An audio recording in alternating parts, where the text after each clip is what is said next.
This Maryland man is guilty of trafficking a 15-year-old girl after bringing her into Delaware. He, along with this woman, brought their victim to a hotel after injecting her several times with heroin to sell her for sex. This man is also a trafficker. He forced two individuals to live together in a tin shack behind his home. His victims were an adult male and a female teen. They were forced into labor, and during that same time period, the 14-year-old girl was sexually abused by the adult male victim. Trafficked victims are both male and female, and the same is true for perpetrators. This man forced two adult women into sex work at a string of hotels and was sentenced in Maryland to 145 years in prison.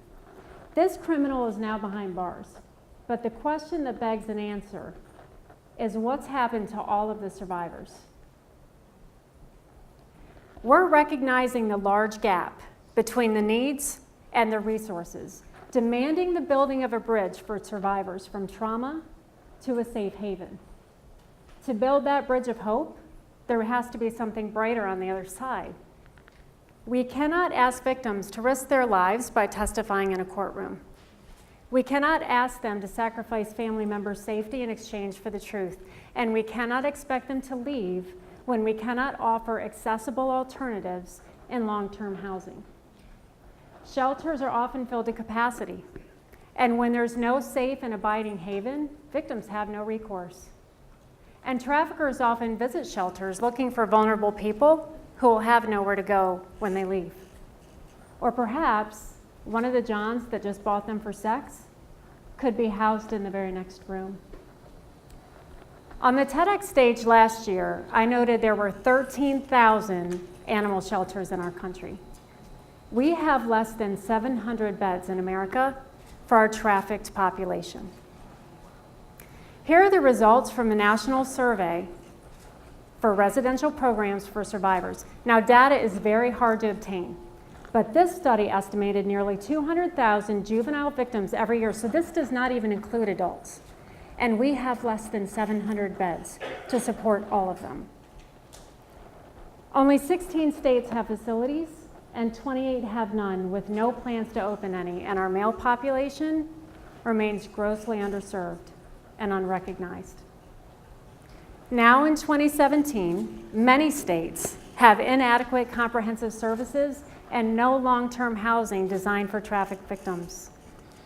They often live in conditions like this. I'd like to quote part of Rachel Lloyd's book, Girls Like Us. When girls escape, they can't take anything with them. Starting from scratch is frightening, and struggling in the first few months to feed and clothe yourself can exacerbate any existing depression. Also problematic is that law enforcement, service providers, hospital staff, and family members have such a lack of understanding of the impact of trauma on these girls that they often consider them inherently damaged.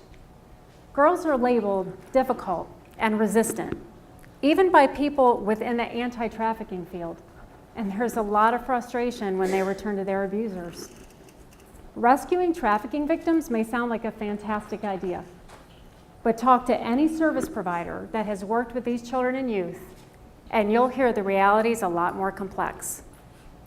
Victims rarely rush gratefully into your open arms. They're not immediately compliant with shelter regulations. They don't trust the people trying to help them. They're tired and traumatized and hurting and lonely and scared and depressed, and to them, missing the life is as normal as breathing. Healing is a messy, complicated process that's rarely linear. Girls require intense amounts of support, love, and patience. Without someone there to understand and explain that their feelings are a normal reaction to an abnormal situation, without practical resources like food and shelter and clothing, without constant reassurance that leaving was the right thing to do and that it's going to get better eventually, and without counseling and even psychiatric care for depression and PTSD and the support of people that truly get it, girls struggle, and the alternative seems more and more attractive every day. End quote.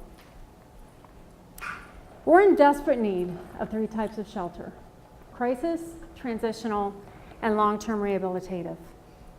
We need trauma-informed and trafficking-trained staff at detox centers and education, foster care, and state agencies. Clinics, hospitals, and emergency staff must receive training and adopt protocols to respond to victims of trafficking encountered in healthcare facilities. We need case managers and trauma therapists and legal support and advocates, and all of this takes money, and it's the greatest barrier to building the necessary system. Yet the money that we do have in Delaware is being contracted out of state to the tune of hundreds of thousands of dollars every year. We've been sending our minors to a neighboring state instead of keeping that money here to help build our own system. So, how do we build a system to support the needs of survivors? How can such a monumental infrastructure be funded? And what can you do to help? Perhaps you can invite training and discussion of protocols to your agencies. For example, are you a prosecutor? Would you be willing to explore the possibility of seeking fines and asset forfeiture in order to build a system that reaches beyond the state level and is dedicated only to trafficking survivors?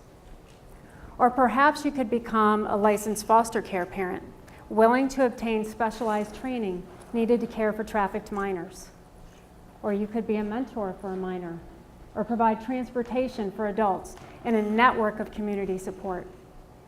Are you part of a church or a faith-based organization? Civic and community organizations all across our country can make a powerful impact by joining leaders like the Salvation Army and the Rotary, who are part of the abolitionist movement. Partnerships are much more powerful than independent effort. So with each of us and with each entity coming to the table to place our piece into the puzzle, the result becomes a complete picture. And speaking of pictures, I want this to become more personal. No more talk of modes of delivery or system challenges. We're going to look at pictures that keep the survivor front and center. We're going to look at what it's pulled me up on this stage in the first place.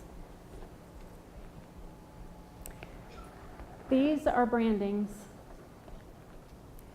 These tattoos show ownership and mark them as property to be bought and sold as commodities, making escape difficult.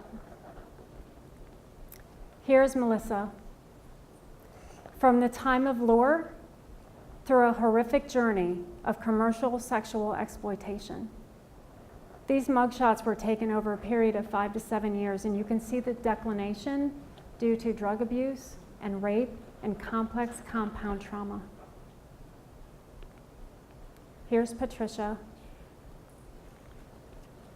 They begin just like other children and then are sold by a parent for drugs or monthly rent, or lured by a boyfriend making promises, or as a runaway learn about survival sex just when a perpetrator offers protection. The bridge from vulnerability and victimization to a wholesome and productive life can be built through hope. Hope that includes more than what has been done and in spite of what has been left undone. This kind of hope entails providing and delivering long-term housing and support services to survivors in your community and mine. And together, we become a voice for the voiceless. Thank you.